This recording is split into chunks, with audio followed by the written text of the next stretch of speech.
Well, ladies and gentlemen, there's something else that I know that is on the hearts of many people who've traveled around the world, the plight of the third world, the plight of this planet we live in. And our next guest is a distinguished senator who was born on a farm in rural Carthage, Tennessee. But he's traveled to the ends of the earth to learn more about the environment. He's personally visited the South Pole, the Amazon rainforest, the Aral Sea, and Africa in his quest to help preserve our planet. He also happens, for 7 years, to have been a reporter. And so in his new book, he's an author of something called Earth in the Balance, Ecology and the Human Spirit. So would you please welcome the Democratic Senator from Tennessee, Al Gore. Senator, it's good to have you with us today. And did your early rural upbringing in Carthage, Tennessee give you an awareness of the environment?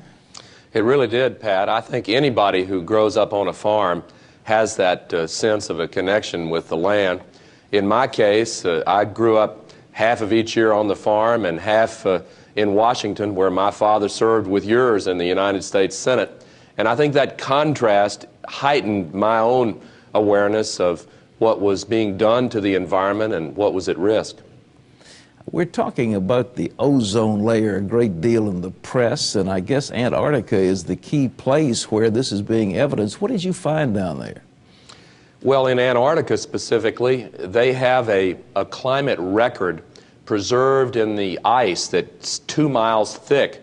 Each year's worth of ice contains tiny bubbles of the atmosphere the year Christ was born, the year all the way back at the beginning of the last ice age.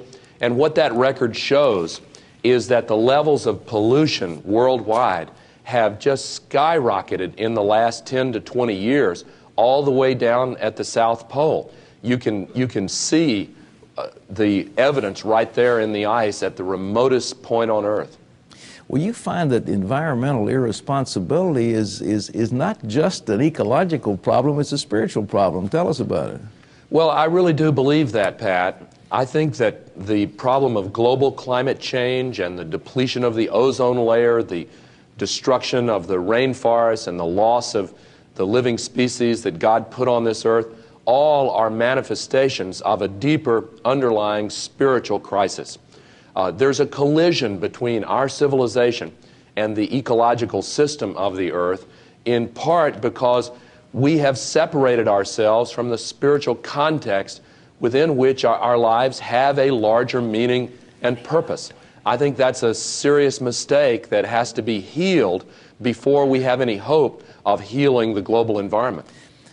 You know, we hear a lot about international corporations and money-grubbing businessmen, but a lot of the ecological problem is just people grubbing for survival who cut down trees and flood the rivers and things, isn't it? It really is, and I know that you and CBN have been deeply involved in planting trees in places like Kenya and helping to alleviate poverty in Ethiopia, Romania, and other places.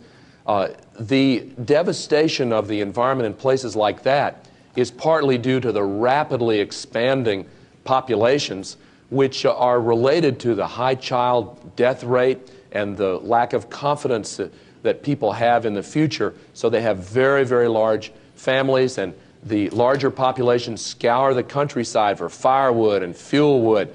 And when the trees are gone, the rains stop coming. In the portion of Africa known as the Sahel, for example, the decline in rainfall over the last 4 decades has been so dramatic. It's one of the principal reasons for the persistent famines there. They say that the rainforests in Brazil are sort of like the lungs of our hemisphere, and yet the government has allowed gold prospecting to go on. People are going back there and tearing up an ecosystem which is priceless, and there's not much done about it. Can the nation as a body stop a sovereign country like Brazil from misusing its resources?